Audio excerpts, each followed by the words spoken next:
Doncs comencem amb la ponència magistral d'haver escoltat aquesta taula rodona i també justament ens fixem en algunes frases cèlebres que inspiren en el nostre ponent. Justament ell parteix de Jorge Luis Borges, que recorda: el futur no és el que passarà, sinó el que farem.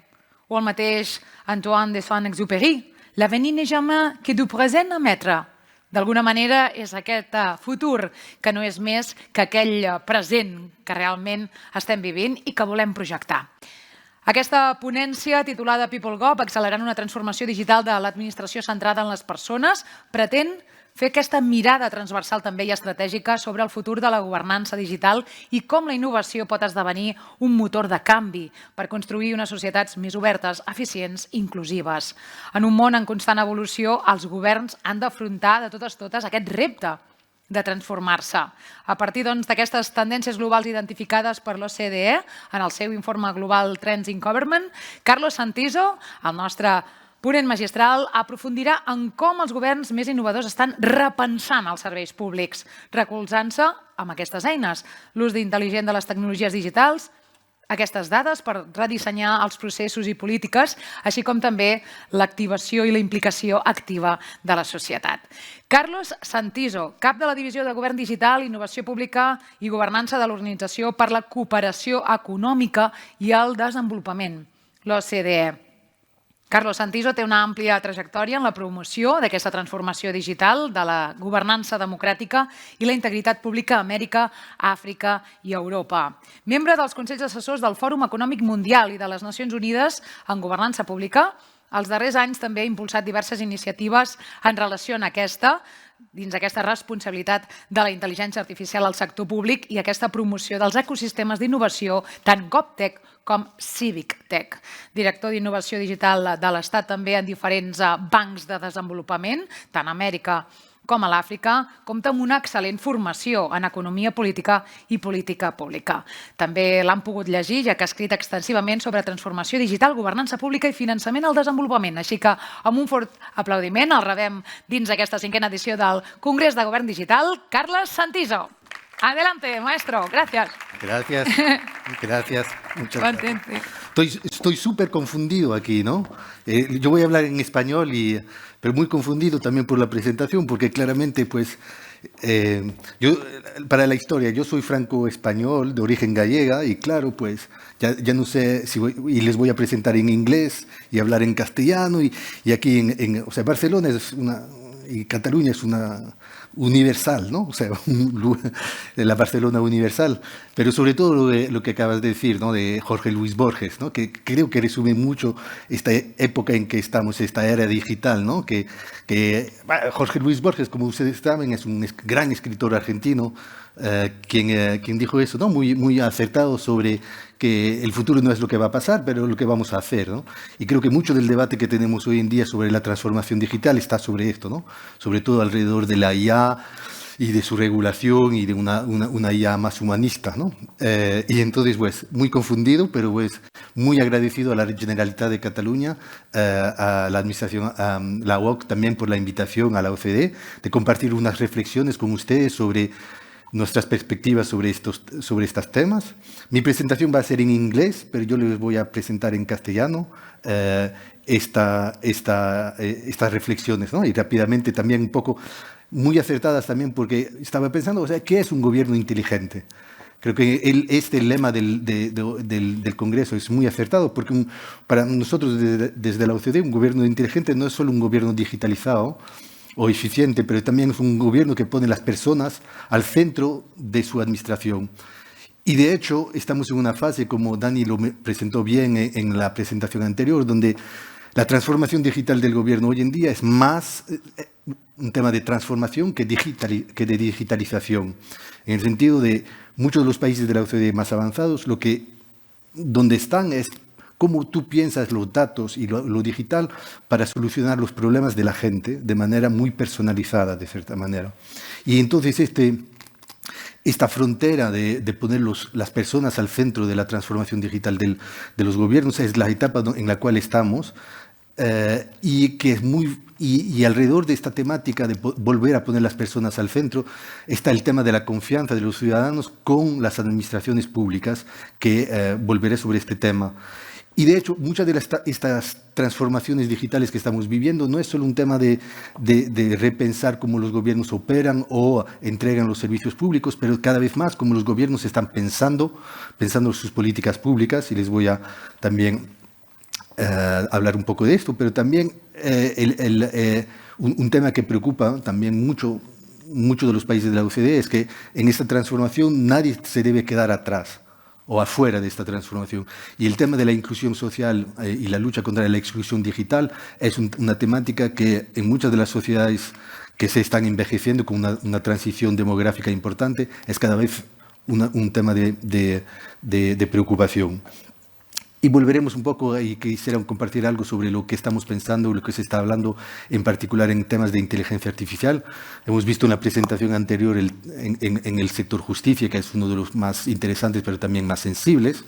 Pero estamos ahí pensando también cómo pensar la inteligencia artificial, porque mucho del debate hoy en día sobre inteligencia artificial en el mundo a nivel global tiene que ver con el papel de regulación que tienen los gobiernos, pero se ha pensado menos en el papel que tienen los gobiernos como usuarios, y usuarios de la inteligencia artificial de manera estratégica y responsable. Entonces, le compartiré un par de temas ahí, y volviendo al tema que también es central en este congreso sobre los datos, ¿no? O sea, los datos de que se nutren todos estos sistemas, ¿no? Entonces, rápidamente, pues, esta revolución de GovTech o de transformación digital para poner los ciudadanos al centro, también se arraiga sobre un tema de confianza, en particular después de la pandemia, donde también hubo algunos excesos, ¿no? Pero hay un tema subyacente en cómo asegurarnos que en esta transformación digital se mantiene y se fortalece la confianza que los ciudadanos tienen en las administraciones públicas. Y hemos visto, en particular en una encuesta que hacemos regularmente en la OCDE sobre confianza en los ciudadanos, le voy a compartir un par de hallazgos ahí, pero ¿cómo hace, por qué qué determina la confianza de la gente en las instituciones o en los gobiernos? Nosotros desde la OCDE tenemos 5 criterios que miramos estos drivers o dimensiones de la confianza, y hay un tema de competencia y eficiencia de las administraciones, y mucha de la transformación digital que se enfoca en mejorar la operabilidad, la eficiencia interna de las administraciones, pues va en ese sentido, en términos de cuán confiable las administraciones y los servicios públicos son, y cuán también responsivos. O sea, no sé cómo se dice en español o en catalán, el tema de la capacidad de respuesta, ¿no? El ajustar tu actuación pública en función de las necesidades de la gente. Y también hay unos valores que las administraciones tienen que seguir para poder generar esa confianza, que tiene que ver con la apertura y la transparencia de las administraciones, el tema de la integridad también de los funcionarios públicos y de los sistemas, y también un tema de equidad. Y creo que ahí vamos a volver a eso, porque muchos de los temas que vemos en términos de la confianza tiene que ver también con aspectos que son no materiales, en términos de el trato que la gente espera de las administraciones y el trato equitable. Y verán que muchos de estos temas, pues no hablamos mucho de tecnología, igual en temas de competencia y eficiencia sí, pero hay mucho el tema de que creo que hay que pensar también la inteligencia humana, o sea, cómo la inteligencia artificial también aumenta la inteligencia humana en el quehacer público y cómo se combina. Y también les voy a compartir un par de trabajos que hacemos sobre ciencias del comportamiento y transformación digital, que es bastante interesante. Pero en general, en los países de la OCDE, inclusive en España, la gente no confía mucho en sus gobiernos. Aquí son las administraciones centrales que vemos que casi la mitad, el 44% de la gente no confía en sus gobiernos. Hay una desconfianza subyacente, muchas veces que tiene que ver con el tema del involucramiento de la gente en las políticas públicas, en particular a nivel local, más que en los servicios públicos. Y ahí vemos que cuando miramos más bien el tema de los servicios públicos, pues no estamos tan mal, porque la mayor parte de la gente en los países de la OCDE, inclusive España, está satisfecha con los servicios públicos y que no hay, como igual en otras regiones en las cuales trabajé como América Latina, una desconfianza muy fuerte en las habilidades que la gente piensa que las administraciones tienen para darle servicios de calidad. Y vemos ahí también España, que está por casi 60% de satisfacción, que no son cifras relativamente altas. Pero cuando vemos un poco dentro de estas dimensiones, ¿qué explica esta confianza en los servicios públicos? Si la gente piensa que cuando uno tiene acceso a un servicio, pues este servicio se le dará, o este trámite se le hará de manera bastante confiable, de manera bastante abierta. Pero lo que sí donde vemos es que hay una expectativa de que las administraciones se ajusten más a las necesidades que la gente tiene, ¿no? O sea, de servicios que sean mucho más proactivos, personalizados, como en el sector privado, y de manera también con integridad. Y vemos que esas son dos dimensiones donde hay áreas donde se pueden mejorar. Y ahí cuando hablamos de innovación en la presentación también anterior, ahí ya vemos un poco una desconfianza de los ciudadanos en la capacidad de los gobiernos en innovar. Y solo 4 de cada 10 personas en los países de la OCDE piensan que una administración va a mejorar sus servicios públicos con ideas innovadoras. Entonces, siempre hay ese sesgo, ¿no? El sector público no es innovador por definición, ¿no? O sea, por cultura. Y entonces hay aquí unas sinergias que en esa relación de confianza entre la gente y las administraciones se nota, ¿no? Pero al mismo tiempo, y aquí es un gráfico un poco difícil de entender, ¿no? Si ustedes son un gobierno, en particular un gobierno local, donde los servicios públicos son realmente de relación inmediata, y tiene que escoger dónde invertir más en cómo mejorar estos servicios, pues sí, el tema del acceso inclusivo y rápido, digamos, el retorno en inversión como administración va a ser mayor que en otro tipo de reformas. Entonces, hay siempre un espacio de mejora que va a generar mayor confianza en esa relación de los ciudadanos en términos de estos servicios públicos, ¿no? Los trámites públicos. Y en muchos países ustedes pues saben, hay toda una mismo a nivel europeo, el compás de competitividad de la Unión Europea reenfatizan esa necesidad de simplificar los trámites, de simplificar la relación con las administraciones, de hacerlos más ágiles, más rápidos, más sencillos, y ahí hay todavía áreas de mejora. Entonces tenemos esa situación un poco paradójica. En general la gente está más o menos satisfecha con los servicios a nivel nacional, pero hay áreas de mejoras que si se invierten en ellas pueden tener un impacto bastante importante y positivo en la confianza de los ciudadanos.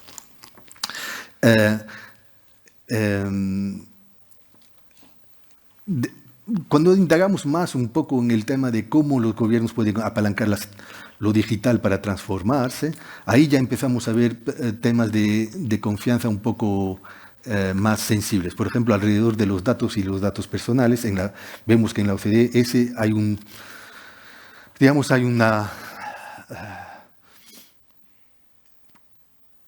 hay una relación que, si bien la mayor parte de la gente piensa que las administraciones van a utilizar sus datos, en particular datos personales, de manera responsable, pues no es una mayoría pues, enorme. Estamos alrededor del 50-60% de la gente en general. Las cifras de España también están ahí por el medio. Pero ya hay un poco más de cautela. Y luego cuando vemos en la confianza de la gente en la capacidad que van a tener las administraciones de regular las tecnologías, inclusive el uso que van a hacer de ellas, también ahí vemos un poco más de cautela o por lo menos un poco más de dudas sobre esa capacidad o esa confianza que los ciudadanos tienen en esto. Ahí yo les quería un poco compartir un poco ese pantallazo, porque realmente cuando hablamos de transformación digital de gobiernos inteligentes, estamos pensando en centrarlos en las personas y tenemos que entender muy bien cuáles son las expectativas de la gente que tienen las administraciones y que cambian, y también cuáles son un poco esta relación de confianza que las tecnologías permiten, pero también cuestionan en esta relación. Y en la OCDE, pues también trabajamos mucho estos temas. Y el año pasado, la OCDE hace muchas cosas, una de las cuales es estándares globales de mejores prácticas que reflejan lo que los 38 países miembros de la OCDE consideran como buenas prácticas aspiracionales o de referencia.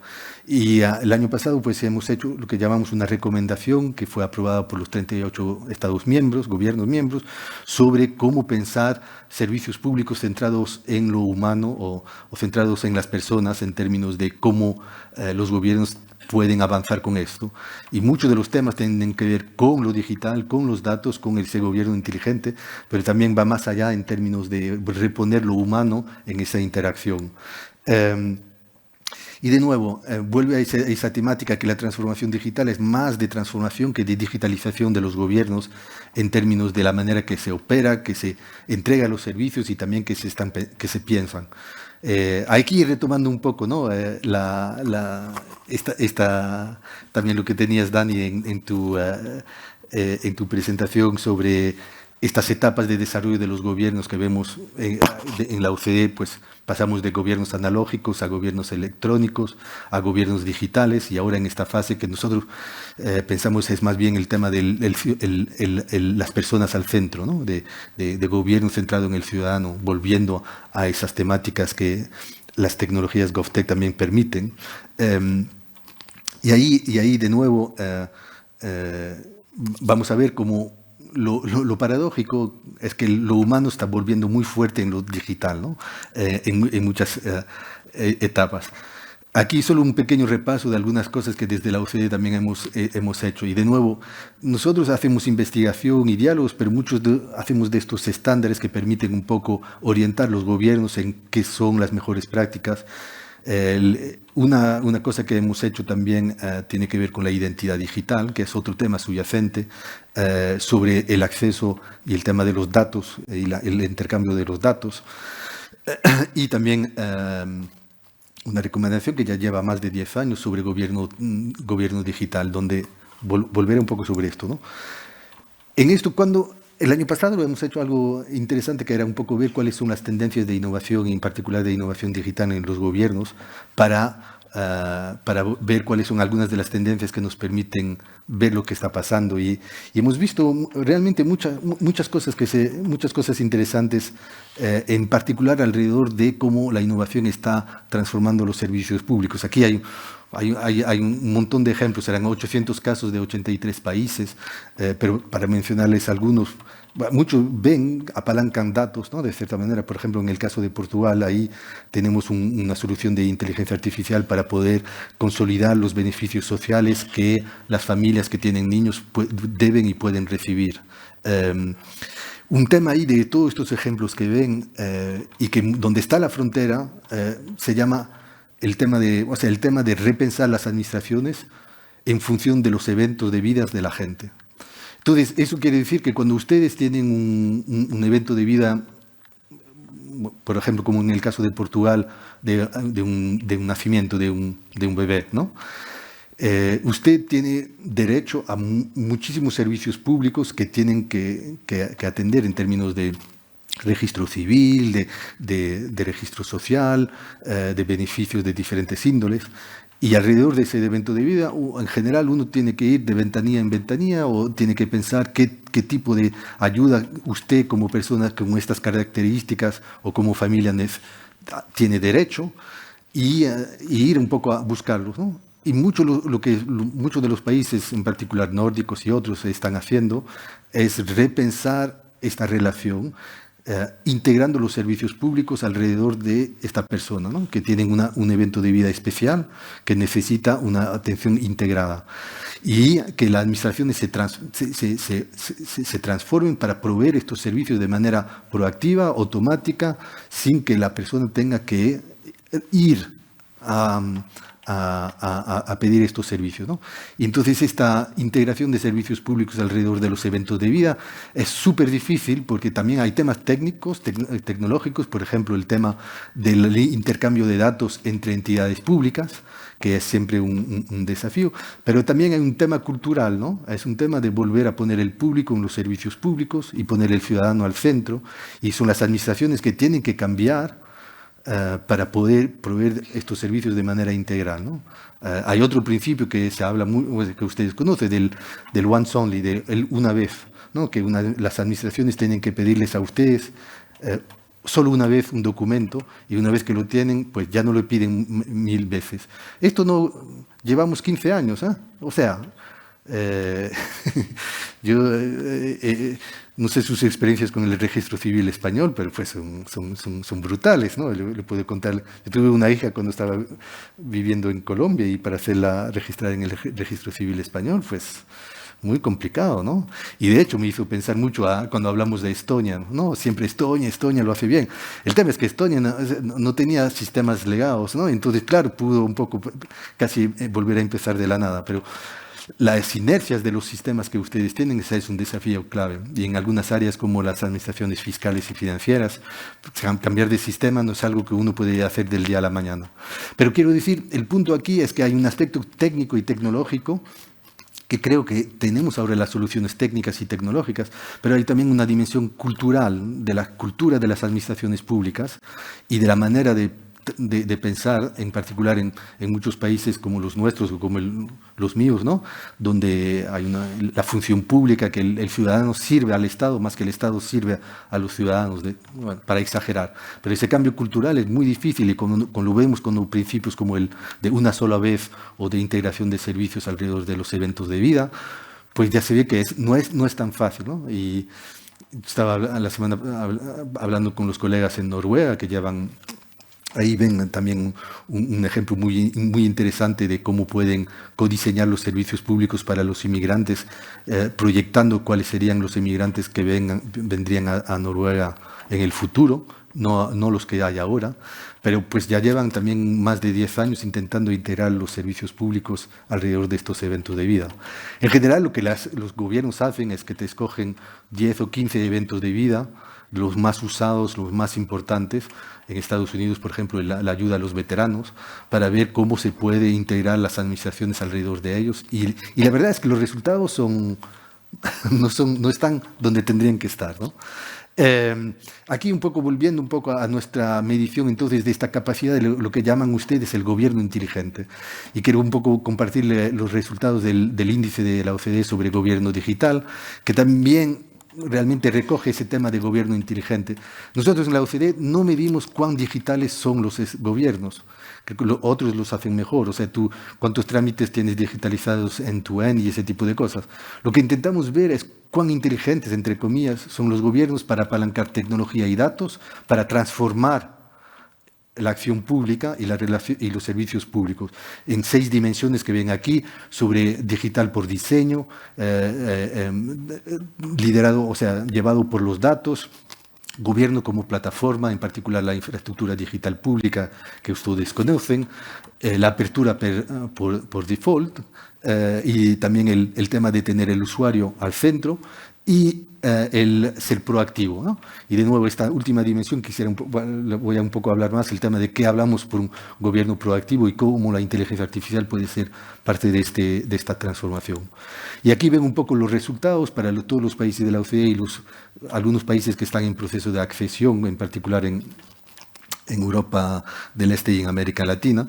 Ahí en donde está la flechita roja, ven a España, ahí que está más o menos por el promedio, ¿no?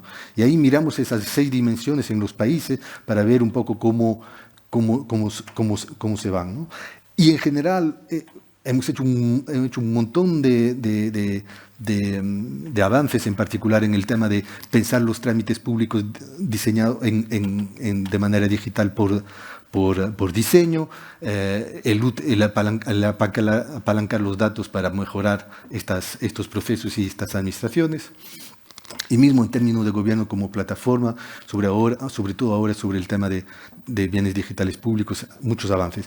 Donde hay menos avances, ¿no? Realmente tiene que ver con la apertura, ¿no? En particular los datos abiertos, creo que estamos en un plató, y en términos de proactividad.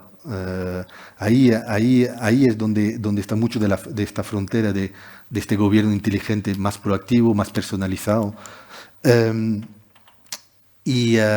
Lo que sí, para pararme un poquito aquí sobre los temas de los bienes públicos digitales, que son básicamente los fundamentos que te permiten todo el resto, ¿no? Los bienes públicos digitales son diferentes cosas y acabamos de publicar un informe sobre bienes públicos digitales que intenta un poco clasificarlos, pero básicamente son estas fundaciones digitales para los servicios públicos y privados. En general tienen que ver con tu identidad en un entorno digital, que es un tema muy complejo, mismo en Europa con el sistema de identificación digital europeo pero es un desafío. Y es un desafío porque algunos países también tienen, o sea, aquí en España, pues tú tienes un sistema de identificación legal consolidado. En algunos países, más los anglosajones, por ejemplo, la identificación legal todavía no es consolidada. Mismo países como Brasil no tienes una identidad, un sistema de identidad legal a nivel del gobierno nacional, ¿no? Hay los sistemas de pagos y de transferencias, la capacidad, por ejemplo, de los gobiernos de poder transferir directamente beneficios a través del sistema bancario a los ciudadanos, pero también la posibilidad de los ciudadanos poder hacer pagos a través de modos digitales.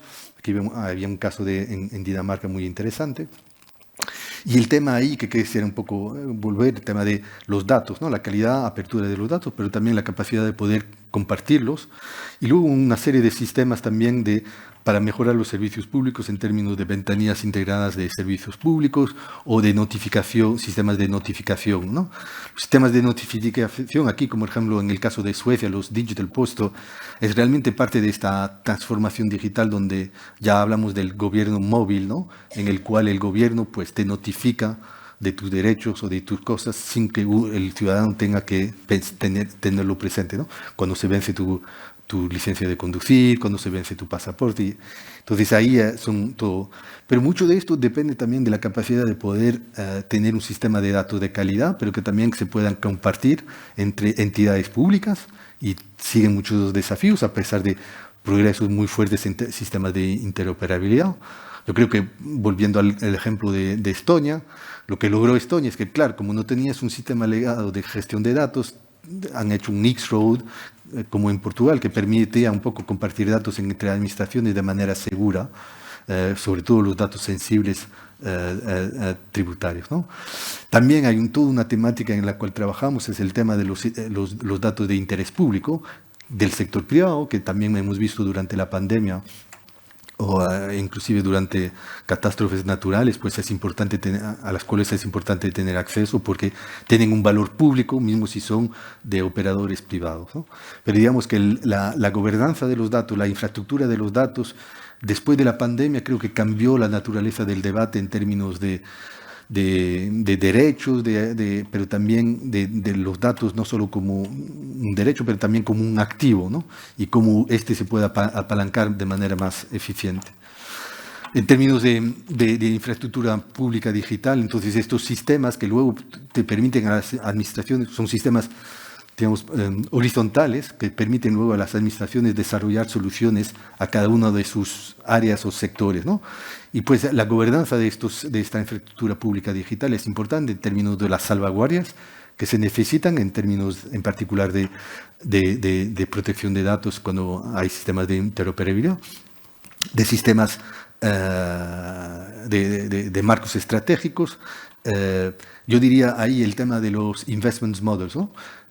Tenemos que repensar un poco la inversión pública en digital, o digamos, no solo el tema de la compra pública, pero la inversión pública. O sea, es un tema que muchos países nos están pidiendo trabajar, como ahora trabajando con Australia, es que la inversión pública en digital es diferente, ¿no? Pero todavía los sistemas de inversión pública en digital no son, digamos, ajustados a esas necesidades. Y más los gobiernos están gastando, o sea, invirtiendo en digital, pues más importante es. Pero también cuando pasamos de gasto de inversión versus gastos operativos, hay toda una dimensión de la gestión de la inversión pública, en lo digital, que es súper fundamental. Y eso no es una cosa que de los países, digamos, todavía de las economías emergentes. No sé si vieron a principios de año, Inglaterra, pues hizo dos cosas, ¿no? Hizo una evaluación de su estrategia de transformación digital, básicamente diciendo que todo es un desastre, ¿no? Estoy exagerando, ¿no? Pero básicamente, por ejemplo, en temas de inversiones digitales en Inglaterra, que es un país de los más avanzados en lo digital, más o menos 50% de la inversión pública en digital tiene temas de sobrecostos, temas de fallos muy importantes. Y eso todavía no lo lograron, todavía ajustar bien.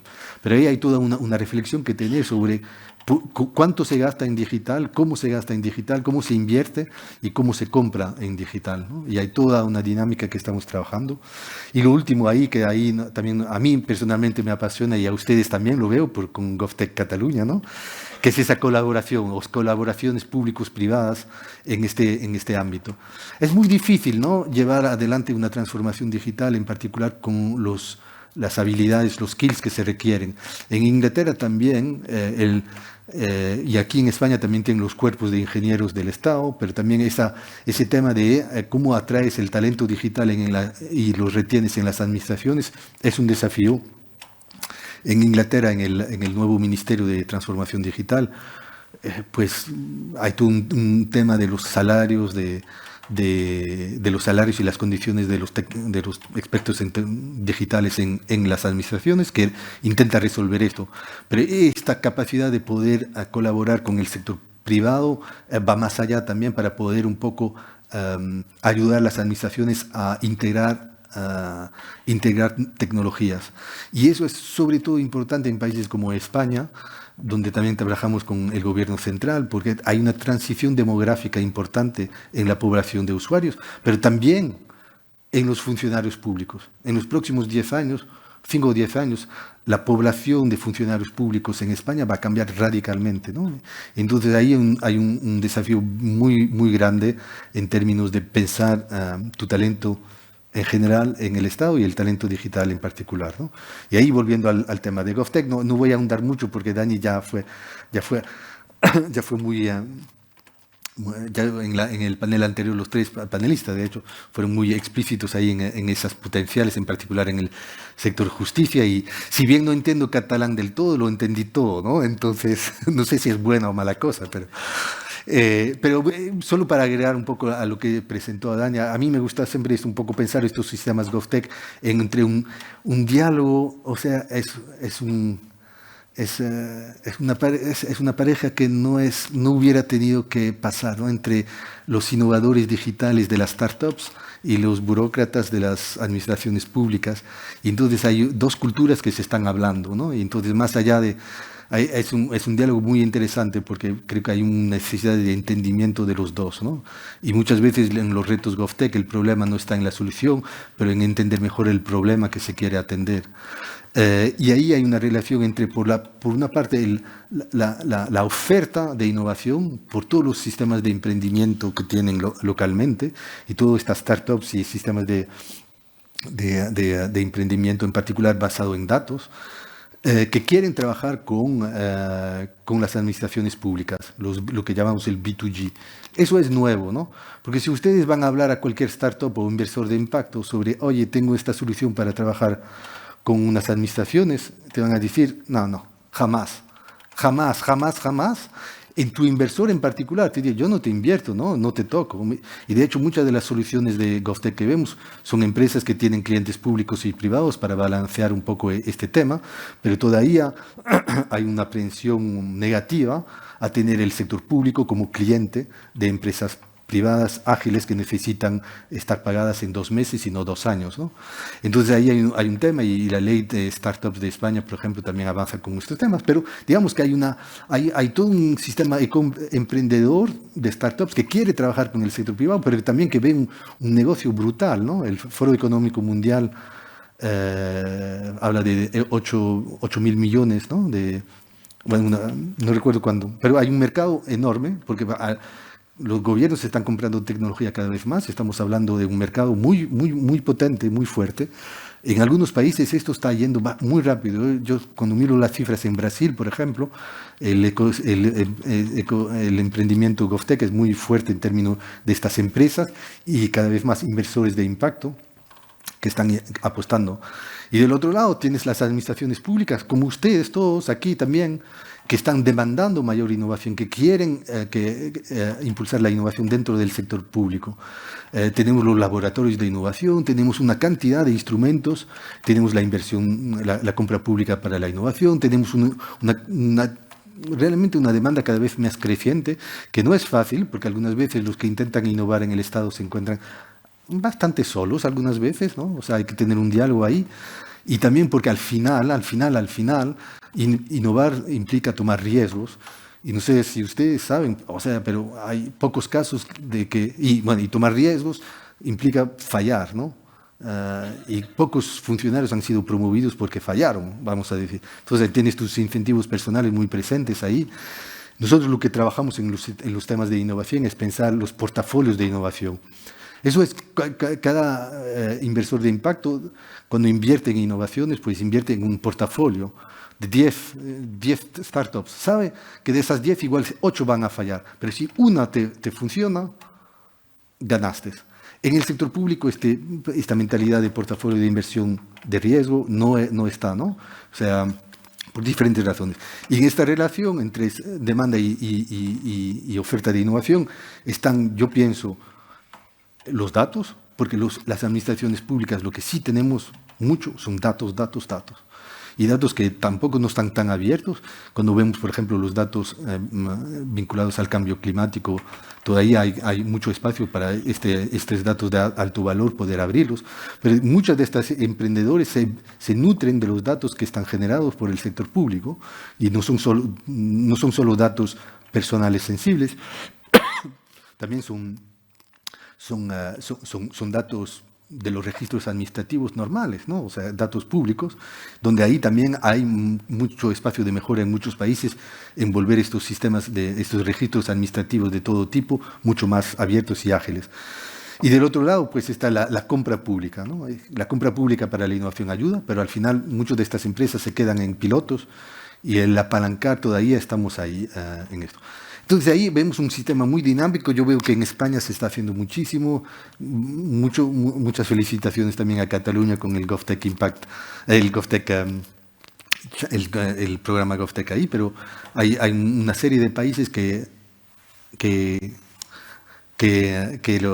están trabajando ahí con estos sistemas. Creo que también estamos en una fase que tenemos que aprender de por qué en varios países estas iniciativas no han sido sostenidas, ¿no? O sea, ¿qué pasó? En Inglaterra, Noruega acaba de cerrar su programa GovTech. Entonces hay que ver un poco también cuáles son las barreras que ahí plantean desafíos.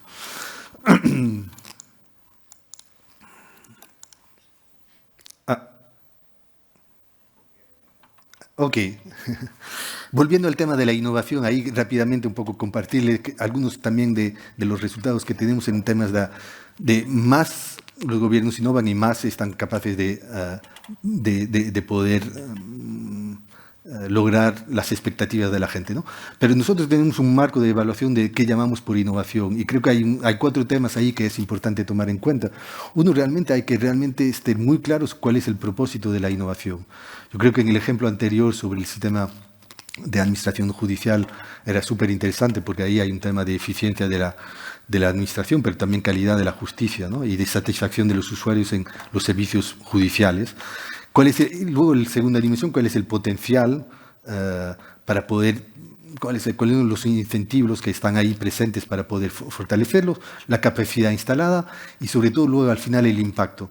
Yo creo que ahí donde sí tenemos como comunidad de innovación que ser más fuertes es en poder medir más y mejor el impacto que esto tiene en términos de eficiencia del gasto, sobre todo en estos tiempos, pero también en términos de calidad, o sea, de agilidad de servicios públicos y satisfacción de los usuarios, ¿no? En la OCDE estamos ahora desarrollando en 10 países de la Unión Europea, inclusive España, algunos de estos drivers de qué explica la satisfacción de los ciudadanos en los servicios públicos, ¿no? Porque hay muchos cuestionamientos que se vienen con experiencias como Dodge y otras experiencias sobre la capacidad de los estados en responder. Y ahí volviendo al tema que les decía, que mucha de esta innovación puede ser digital y no lo sea. ustedes pues trabajan todo sobre la simplificación y digitalización de trámites, ¿no? De manera más. Nosotros lo que empezamos a ver ahí también es, hay un paradoja algunas veces, porque tú puedes tener, bueno, primero hay un problema. Un trámite digital no es un trámite inteligente, o sea, un trámite tonto en papel que lo digitalizas es un trámite tonto. ¿No? Entonces, hay un tema de que no es porque digitalizas que lo haces inteligente. Entonces, hay que pensar la persona, ¿no? Y muchos de los procesos de simplificación de los trámites, pues hay procesos de co-creación a través de laboratorios, como aquí, como en Portugal, donde uno involucra a los usuarios para entender mejor cuál es la experiencia de usuario, para no digitalizar por digitalizar, pero simplificar para que la persona entienda mejor. Y ahora lo que aquí estamos trabajando con el gobierno de Australia se llama el sludge, que quiere decir el barro.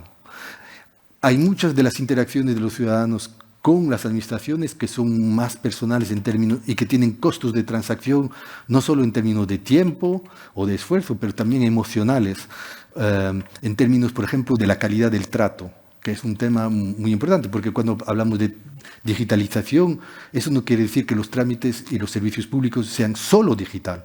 Ese es un error brutal, en particular donde hay poblaciones más mayores. Lo digital te sirve para tu back office, para que todo sea más eficiente, pero en tu relación con el usuario y el ciudadano tiene que ser muy humano. Puede ser digital para eficiencia, pero no solo digital. Y en esa calidad de trato vemos que hay muchas fricciones que se dan entre los usuarios que no son técnicas o tecnológicas, y hemos desarrollado auditorías de barro. No sé cómo traducirlo ahí en español, ¿no? Pero para ver cuáles son los costos psicológicos en estas interacciones que también puedan permitir a simplificar la vida y no solo de los usuarios, y no solo simplificar los trámites per se, ¿no? Voy a ir cerrando ahí sobre también el tema de cómo esta innovación digital está permeando también la democracia, ¿no? Tenemos muchos debates sobre la inteligencia artificial y la desinformación, pero sí claramente hay un pedido muy fuerte de la gente para participar más y mejor en las políticas públicas. Y vemos aquí también, volviendo a esa encuesta sobre los vectores de confianza, que solo 40% de la población en los países de la OCDE piensa que un gobierno local va a escucharle para cambiar un proceso, un trámite local. En España también está bastante bajo, ¿no? Como ven ahí, 30% de que piensan que si opinan, los gobiernos, en particular locales, los van a escuchar, ¿no? Al mismo tiempo tenemos también muchos procesos de deliberación que han crecido en los últimos años. En Barcelona y en Cataluña conocen mucho de estos procesos deliberativos de participación local que se han desarrollado. Y ahí donde vuelve la tecnología, y rápidamente, son lo que nosotros llamamos Civic Tech, que es un tema que ya lleva mucho tiempo, que aquí con plataformas como Decidim o Consul, o ese tipo de plataformas de consulta pública y de participación ciudadana, pues permite tener ese tipo de interacciones entre gobiernos y ciudadanos, y entre ciudadanos y gobiernos. Y ahí realmente muchas de estas soluciones pues son los gobiernos, en particular locales, que apalancan para poder tener consultas mayores, ¿no? Lo que estamos trabajando ahora es como, bueno, y ahí vemos un par de casos, ¿no? Pero ahí entre esas plataformas de consulta y estos chatbots, la tecnología te permite una interacción mucho más dinámica con la ciudadanía en temas específicos o de manera más continua. Lo que estamos viendo ahí es cómo la inteligencia artificial está cambiando esto, ¿no? Entonces, de un lado hay todos los debates sobre la desinformación, pero del otro lado hay la inteligencia artificial también como una oportunidad para poder un poco fortalecer aún más estos sistemas de participación y de decisión local, ¿no? Por ejemplo, en términos de lo que llaman un sense maker, muchos de los mecanismos de participación pues también involucran, bueno, tú quieres involucrar a una gente cada vez mayor. La inteligencia artificial te permite igual poder digerir, analizar los resultados de estas consultas de manera mucho más rápida y eficiente. Hay el caso, por ejemplo, en Francia, que se hizo alrededor del tema del fin de vida, ¿no? Estas consultas sobre lo que la gente pensaba sobre el fin de vida.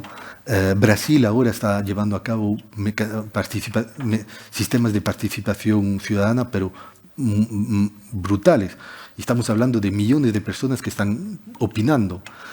Un problema de estos mecanismos de participación que la tecnología permite es que muchas veces la gente piensa que se hacen, pero no tienen impacto en las políticas públicas y los gobiernos nunca dicen lo que han hecho con estos insumos.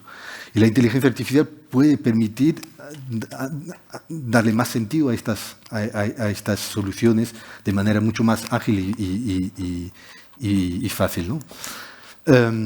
Rápidamente, porque no sé si luego quisiera tener un espacio de preguntas, pero en la inteligencia artificial, en todo esto, cómo está llegando y cómo lo estamos pensando, ¿no? Y ahí, para nosotros, si bien el debate, si bien entendemos que hay muchos riesgos, y España ha sido muy protagónica sobre el tema de los derechos digitales, y también Barcelona, ¿no?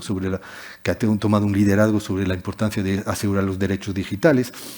Algunas veces hay mucho debate que se enfoca sobre riesgos, ¿no? Y manejar el riesgo, y menos sobre cómo apalancar las oportunidades. Y nosotros vemos que hay un potencial enorme, si manejado bien, para precisamente utilizar la inteligencia artificial para tener unas administraciones más inteligentes, en el sentido de más proactivas, personalizadas y integradas. Creo que ahí ese salto que les mencionaba al principio sobre esta capacidad de gobiernos más responsivos, ahora con la inteligencia artificial puede ser posible. Pero también estamos conscientes de algunos de los riesgos, ¿no? Y de hecho, cuando ven la legislación europea sobre inteligencia artificial, casi todas las aplicaciones en sector público son de alto riesgo, ¿no? Casi todas, ¿no? Muchos de los escándalos, y tenemos en la OCDE un seguimiento de los incidentes, ¿no? de inteligencia artificial, muchos de ellos tienen que ver con el sector público. Y ustedes pues recordarán en los Países Bajos o en Australia los escándalos que inclusive políticos que llevaron en particular el mal uso en servicios sociales y programas de beneficios sociales, porque al principio se estaba buscando el fraude y luego pues se dio cuenta que se excluyó población que tenían derecho a errores, ¿no? Trágicos de cierta manera. Y de hecho ahora estamos trabajando con Italia y Francia sobre un proyecto lindo, precisamente sobre esta área de riesgo que tiene que ver con los servicios sociales y los beneficios sociales, porque vemos que se pasó de una preocupación de intentar mitigar los riesgos de fraude y de corrupción a un uso para ser mucho más proactivos en llegarle a la población que tiene derecho a beneficios sociales, pero que por una razón u otra no los solicita. Lo que llamamos el uptake, ¿no? Y en Europa, la cantidad de gente que tiene derechos a los cuales no va a recurrir es enorme, en particular en protección social, ¿no? Y estamos viendo con las administraciones sociales cómo poder utilizar la IA en ese sentido.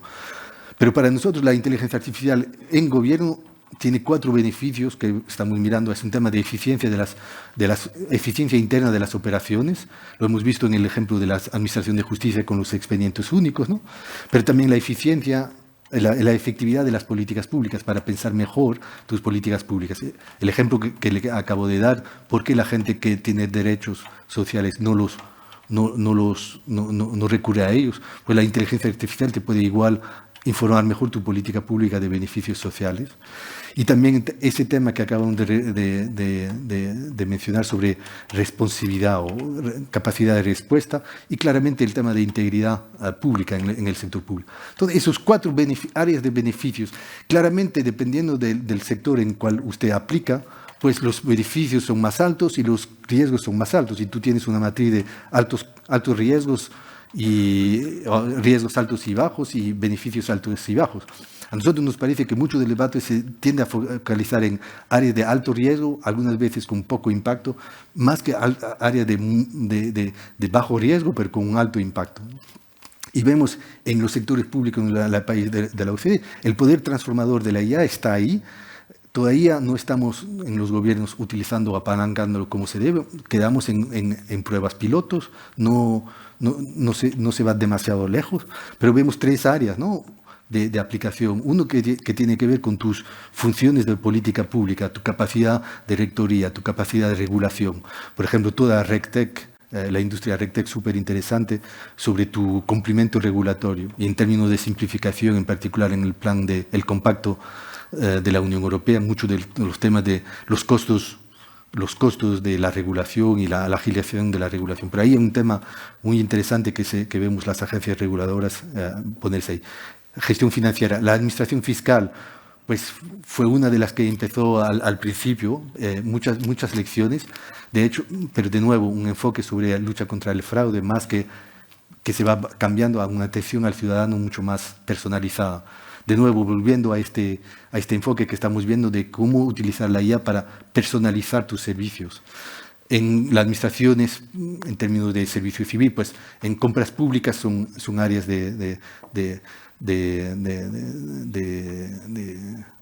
digamos, tradicionales, ¿no? Y en términos, por ejemplo, tenemos también aquí trabajando con la Corte de Cuentas de España sobre el Tribunal de Cuentas de España sobre el uso por los tribunales de cuentas de estas tecnologías, ¿no?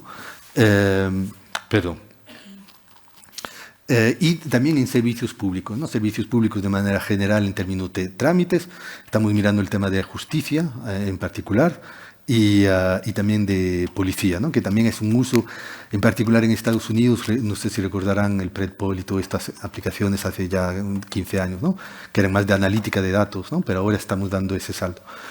Estamos mirando esto, vamos a publicar el informe en junio, si todo va bien, donde estamos mirando las lecciones de estas experiencias y qué te dicen. Pero ahí para concluir, ¿no? Muchos pilotos, poco escalabilidad, poca guía para la aplicación concreta. Aquí entiendo que en Cataluña están, por ejemplo, viendo los algoritmos públicos, ¿no? Que es en varios países es una obligación, como en Chile o en Francia, pero creo que va más allá de eso, ¿no? De que los funcionarios necesitan muchas guías, estándares, en particular, por ejemplo, de evaluación de impacto ex ante antes de desplegar soluciones. Un tema que vemos recurrente en muchos países es, ¿realmente para este problema necesitas la IA o no? ¿Cuáles son los beneficios y cuáles son los costos? Algunos países como Francia tenían una aplicación, solo un ejemplo, ¿no? Que les funcionó muy bien de la administración fiscal, que tenía con datos geoespaciales y datos fiscales, que miran la gente que en el sur de Francia tenía piscinas, pero que en su declaración fiscal no aparecía. Entonces le dicen, bueno, ¿qué pasó ahí? ¿No? ¿Desapareció? No. Y funcionó muy bien y es una aplicación que tuvo mucho éxito popular, porque pues también ibas con... Y luego pues pasaron varias cosas. Uno es que el experto que hizo esa aplicación fue tomado por el sector privado y luego, bueno, ya no tenían las capacidades para poder llevarlo a cabo.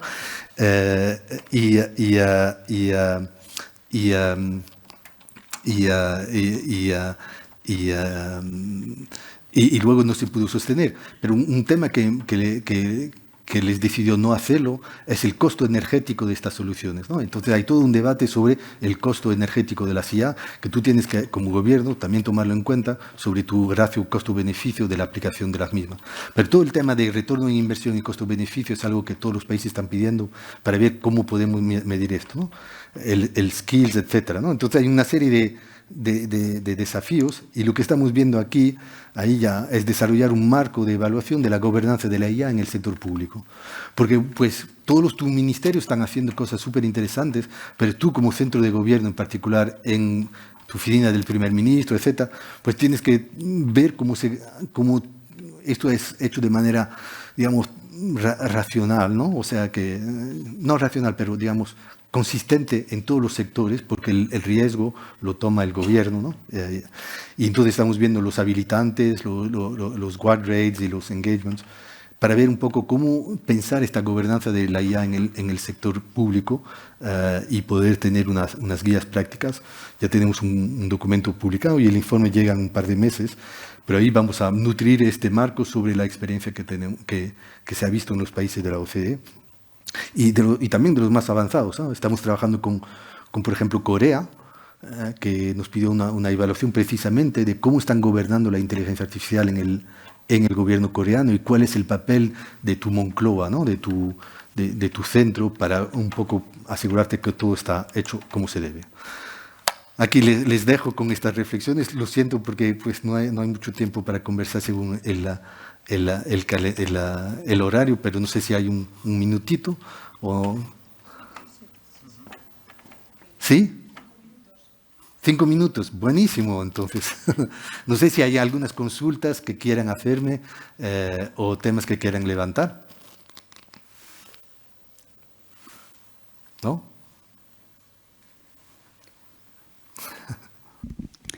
Muchas gracias, Carlos, por la presentación y compartir tantas cosas, ¿no? en poco tiempo. Yo quería hacerte una pregunta sobre respecto a las buenas prácticas que estáis encontrando, ¿no?, en los países de la OCDE sobre la gobernanza dentro de la administración para abordar esta transformación. Cómo los equipos que han de impulsar, ¿no?, la transformación desde la perspectiva tecnológica, pero sobre todo más funcional, ¿no? Centralizados, descentralizados, líderes concretos en los ministerios o departamentos específicos. Evidentemente, seguro que hay un tema de capacitación transversal, pero ¿quién lidera esto y desde dónde? No sé si hay otra consulta ahí que podamos tomar también al mismo tiempo y así luego poder intentar. Yo quería... Sí. Ponía muchos pilotos y pocos escalados, ¿no? ¿Debido a que las soluciones tecnológicas no dan respuesta o por lo que decías también de que el retorno a la inversión quizás a veces no es tan efectivo? A mí me ha preocupado esto porque realmente estamos viendo muchos pilotos a veces, ¿no?, y pruebas de concepto, pero luego que difícilmente se integran. Sí. ¿Cuál es la principal causa o si hay varias causas? Gracias. ¿El señor ahí detrás?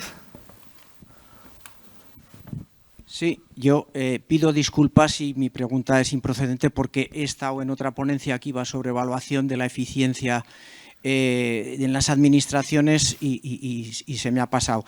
Veré el vídeo que lo van a colgar a partir de la semana que viene. Pero mi pregunta era que precisamente en la ponencia en la que estaba antes solo se ha usado una vez la palabra inteligencia artificial. Entonces, les he felicitado por ello porque entiendo que las administraciones, y ahí va mi pregunta, ¿qué nivel de desarrollo previo en digitalización o en informatización tienen que tener de análisis de si lo que se tiene que hacer se está haciendo, se puede simplificar? Tienen que tener las administraciones antes de plantearse utilizar la inteligencia artificial. Como digo, siento que no, si es improcedente, pues disculpas, veré el vídeo la semana que viene cuando lo cuelguen. Muchas gracias. Pero ya que le tenía presente ahora, no quería dejar de hacer la pregunta. No, empezando por eso, no es improcedente, pero es súper importante. Yo creo que fundamentalmente, si no tienes buenos datos, olvídate. Y es peligroso. Y el vínculo entre tu política de datos y tu política de inteligencia artificial es clave, no siempre se hace. Uno, pues, como asume que tus datos van a seguir, ¿no? Países más avanzados ya, como Australia, pues vinculan la política de gobernanza e infraestructura de datos con tu política de inteligencia artificial. Pero me parece que ahí hay un talón de Aquiles de la inteligencia artificial muy peligroso, en particular en administraciones públicas, ¿no?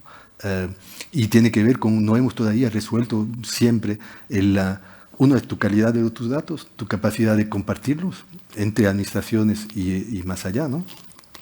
Y también asegurarte de la integridad y la protección de los mismos, en particular contra los ataques. O sea, los ataques cibernéticos a los sistemas de datos de los gobiernos es cada vez mayor, ¿no?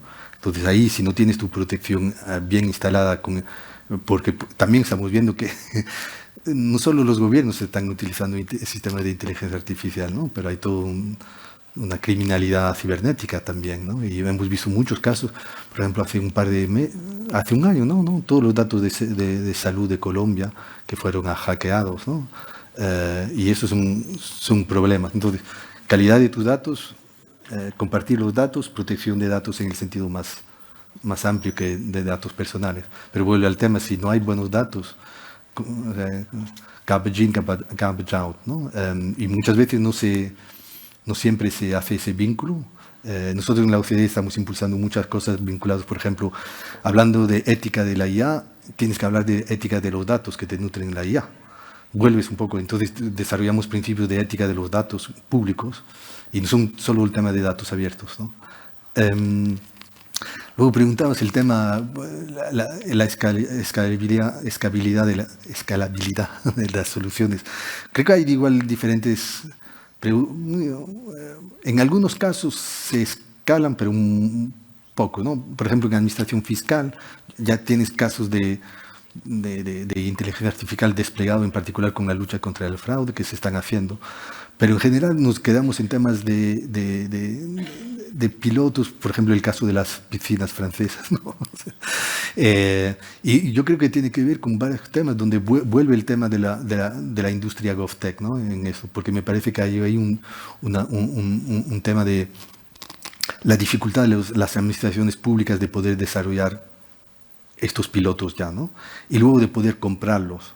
La compra sigue ahí un tema, porque muchas de las aplicaciones de IA o están financiadas por fondos de innovación de los gobiernos, o están financiados por compra pública innovadora, pero luego cuando tienes que comprar esa solución te encuentras en un problema, porque las soluciones GovTech que se explicaba en el caso de, pues tú tienes un problema de una administración y tienes una empresa que te desarrolla una solución, pero claramente tu prueba de concepto pues es una prueba, y tus reglas y tu mentalidad de compra pública, tú tienes que ir al mercado. ¿No? Porque los desafíos GovTech no es que vendes una solución, o sea, no es que una empresa te está vendiendo una solución que tienes tú como administración todo bien definido. Lo que estás haciendo es comprando un problema y desarrollar una solución sobre el mismo. Entonces, la lógica de compra pública no le cuadra, porque la compra pública, tú compras una solución con todas las especificaciones. Y se imaginan en entornos donde hay corrupción, pues eso es importante, hay una lógica. Pero tú compras una solución. Entonces, de comprar un problema no es en tu mentalidad de administración pública, en particular de tus colegas de auditoría interna y de contratación.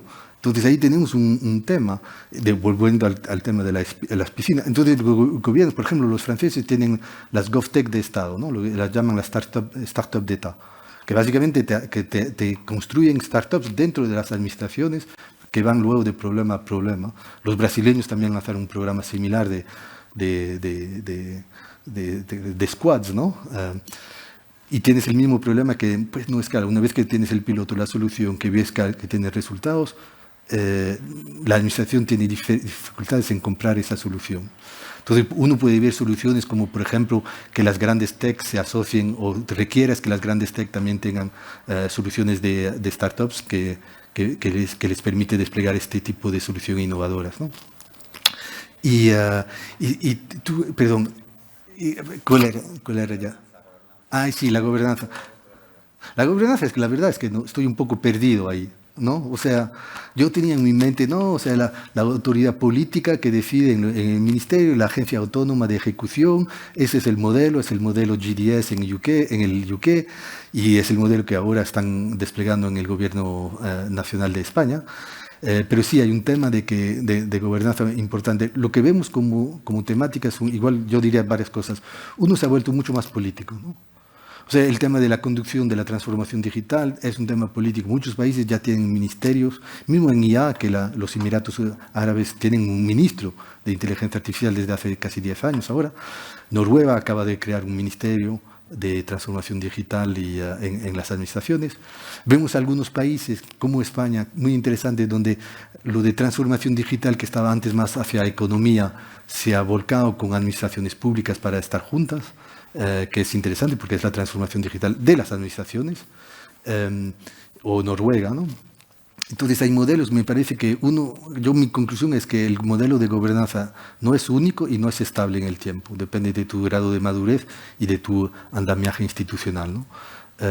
El segundo, lo que sí vemos que es súper interesante es a nivel local, ¿no? Y creo que Barcelona es un ejemplo también, es que esta gobernanza de la transformación digital en las ciudades es mucho más, más estructurada, digamos, ¿no? Entonces, yo creo que hay muchos modelos, cambian en el tiempo, no son estables, pero sí vemos una tendencia a un tema más político, a acercar estos temas mucho más al centro del gobierno. El modelo de agencias sí sigue siendo un modelo de inteligencia importante como Suecia, ahora que tiene ministerio y agencia.